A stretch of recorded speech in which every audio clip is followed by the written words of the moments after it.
وإن أتتك جيوش الهم غازية فبالصلاة على المختار تنهزم. لسه داخلة المطبخ وبسمي الله وهبدأ يومي، لقيت السمك ده مستنيني كده في وشي. تعبزه في التلاجة من غير ما يقولولي، وطلعوا السمك ده وراسهم وألف سيف عايزين ناكل سنجاري. طب يا جماعة يهدكوا يرضيكم، ده هياخد وقت، ده مش عارف ايه، ده طلباته كتير، لا يمكن. طب ماشي، مفيش طلبات ومفيش مش عارفه ايه، وقعدت اخترع لهم بقى ده مش موجود وده مش موجود. لا طبعا رسم والف سيف هننزل نجيب، وطلباتك كلها هتكون موجوده. قلت طيب ماشي ما بدهاش، واتحطت قدام الامر الواقع، هعمل ايه؟ يلا تعالوا نشوف وهنعمل السمك ده ازاي. طبعا انا بنضف معاكم السمك اهو. قبل اي حاجة هستعيذ بالله من الشيطان الرجيم، وهسمي الله علشان الطبخة تبقى سليمة وكويسة وطعمها حلو. وهخش كده بقلب جامد واشوف. هنضف معاكم السمك كده اهو، بسم الله. طبعا بتشيل كده الزعانف ديت، وبتشيل الحاجات اللي مش مظبطة فيها. في ناس بتسيبها، بس انا يعني منع للظفار. عايزه اقول لكم المقشره بتاعه السمك ديت مقشره خرافه، هي صح رفيعه وكل حاجه بس جميله جدا. وطبعا اللي ما عندوش المقشره كده بيجيب مقلعه كده ويمشي حاله، وهيبتدي ان هو يشيل القشر. لازم القشور دي تتشال عشان كده ايه، عشان تبقى السمكه معاكي كده ايه، لذيذه وحلوه. بعد كده هاخد السمكه كده وهمسكها من الظهر وبالسكينه، وخدوا بالكم من طريقه السكينه ماشيه ازاي في السمكه، بالطريقه اللي انتوا شايفينها دي. لازم يكون السكينه معاكي حاميه. وهاخدها من عند الظهر، من عند الراس كده، وهبتدي ان انا اكسرها، بس خدي بالك من ايدك، واحده واحده كده، وهتمشي معاها يعني بالراحه خالص حسب ما السمكه تدلك. وهبتدي كده افتحها، هلاقي قدامي البطن بتاعتها ديت، هفرغها وهغسلها طبعا وانضفها، وهخليها فله كده شمعة منورة بيضة خالص كده. هفصلها كده بالراحة اهي. طبعا كلكم اساتذة يعني، ما انا ما بعليش على حد، بس يعني ممكن يكون في حد وقع منه حاجة كده ولا كده، فنقدر نفيد.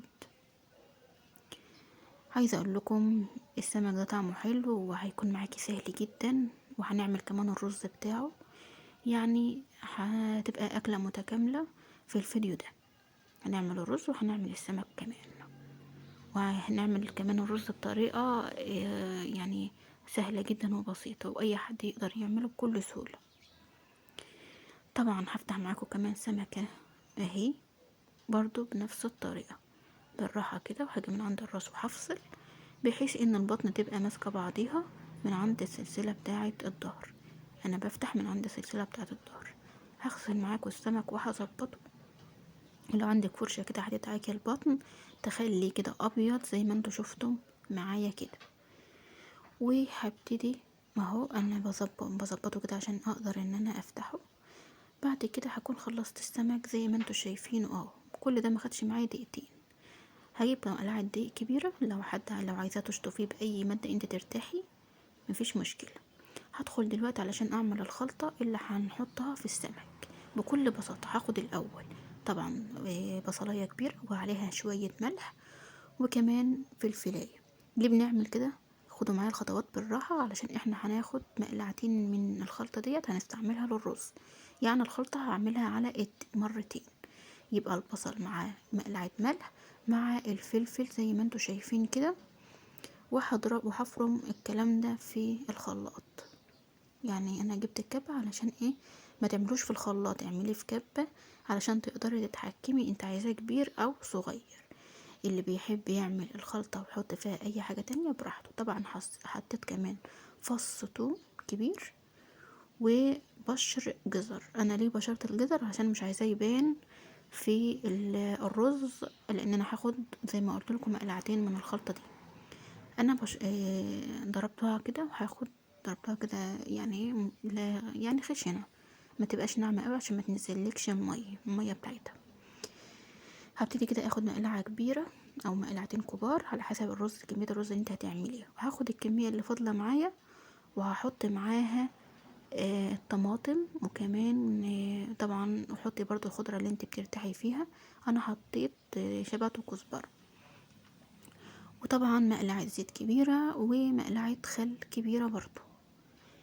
كتري من الخل شوية عشان تبقي عندك حاجة يعني ايه طعمها حلو.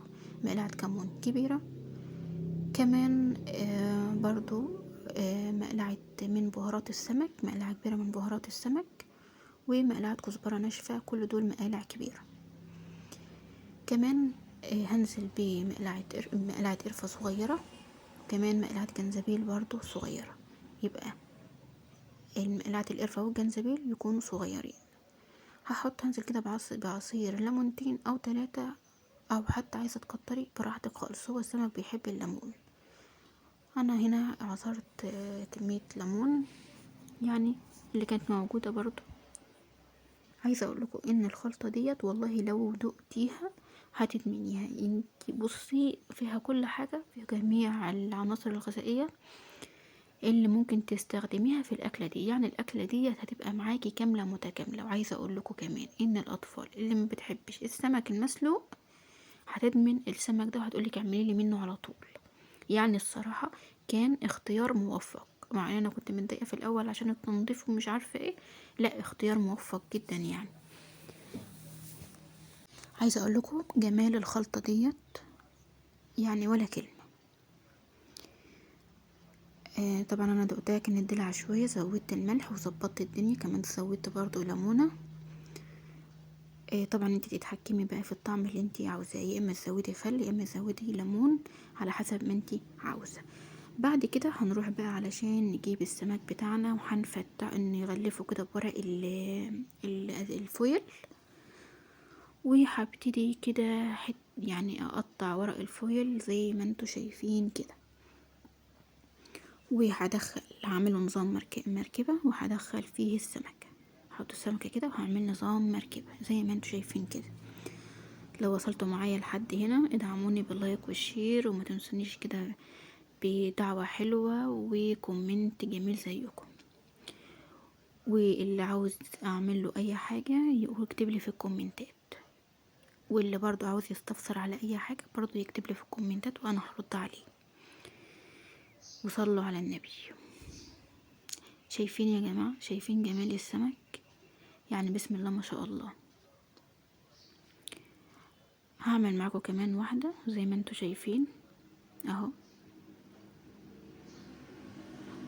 طبعا لو اولادك او اي حد عزيز عليك طلب منك اكل ما بتقدريش ترفضي، وبتعملها بكل حب وتقدير. وبعد ما غلفنا السمك كده هبتدي ان انا اجيب الصواني. طبعا انا كان عندي الصينيه طلعت صغيره، اضطريت ان انا احطه في صينيتين. ومعايا طبعا الاول قبل طبعا ما تحطي الليمون وقبل ما تحطي اي حاجه بتحطي الخلطه. في ناس بتعمل خلطه تانية يعني بره الموضوع كده، بتعمل طبعا فص ثوم على ليمون على قرن فلفل كده مضروب في الخلاط او مضروب في الكبه، وبيعملوا بيدوا للسمكه مسحه من تحت. هي الخطوة ديت انت عايزة تعمليها براحتك، بس انا شايفة ان اصلا الخلطة ديت موجود فيها كل حاجة. موجود فيها الثوم، وموجود فيها الكمون، موجود فيها الفلفل، موجود فيها الطماطم، موجود فيها الشبت والكزبرة، يعني متحيئة من كل من كل النواحي. فانتي اصلا لو عملتي زي ما انا بعمل كده وسبت السمك ده قبل ما تدخليه الفرن مثلا 5 دقايق او 10 دقايق، لحم السمكة هيبقى معاكي متبل وزي الفل. فمش محتاجة تعملي كذا خطوة وتخلي يعني بدل ما مثلا ما الأكلة مستهلة معاكي ربع ساعة تاخد منك نص ساعة وأكتر. فليه؟ وكمان بنهدر كمان في الحاجة الموجودة، وانتوا طبعا عارفين ان الحاجة دلوقتي يعني بقت مش بسعرها اللي هو الأصلي. هبتدي ازين كده بشرايح من الجزر وبشرايح من الليمون. طبعا التزيين دوت بتاعك انتي، عايزه تحطي مثلا بدل الجزر طماطم، عايزه تحطي بصل، عايزه تحطي اي حاجه انتي بتحبيها وعايزاها تبقى موجوده وشايفاها كده هتبقى منظر حلو للاطفال، يجذب النظر كده للاطفال. براحتك انتي. التزيين ده زي ما قلت لكم حسب كل ذوق كل واحد. بقوا معايا بالطريقه دي. طبعا المفروض ان انا هسيب السمك دوت، او مش المفروض، لا انا سبته فعلا يعني يعني 5 دقايق عبال ما اعمل الرز، يعني 15 كده على حسب ما ما تاخد الموضوع منك. دلوقتي هندخل على الرز. هاخد المقلاعة الكبيرة اللي انا شلتها، اللي لو انتوا فاكرين من الخلطة الاولانية خالص، اللي هي كانت عبارة عن بصل والفلفل والثوم والجزر وطبعا الملح. وهي هبتدي ان انا اشوحه في يعني في مقلعة زيت كويسة، ما تكتريش الزيت برضو. وبعد كده هشوحه لحد ما يديني اللون اللي انتوا شفتوه ده، لون ذهبي. وهنزل بمية سخنة، لازم تكون المية سخنة، وهستناها لما تغلي مع بعضها. وبعد كده هنزل بكمية الرز اللي انا محتاجاه. وده بيكون شكل الرز عندي. عايزة تغمقي عن كده، انت في ايدك برضو تتحكمي، غمقي عن طريق ان انت بتحرقي البصلة شوية، مش بتحرقيها يعني، بتديلها لون اغمق شوية من اللي انا عملته. بس كده. انا طبعا وريت لكم السمك وهو جوه في الفرن، وقدمنا السمك بالطريقة اللي انتوا شايفينها ديت. وكان معايا شوية سمك يستاهلوا بقكم، وغدوة مفيش بعدها ولا قبلها، ومش يعني مش ما تتاكلش جنبها غير شوية مخلل وشوية بصل متقطع وبس على كده. وطبعا لو وصلتوا معايا لاخر الفيديو، انا مستنيه كومنتاتكم ومستنيه ارائكم في اللي جربوا، وتقولوا لي رايكم ايه. واشوفكم على الخير. ولو احتجتوا مني اي حاجه اكتبوا لي في الكومنتات. ومع الف سلامه. باي باي.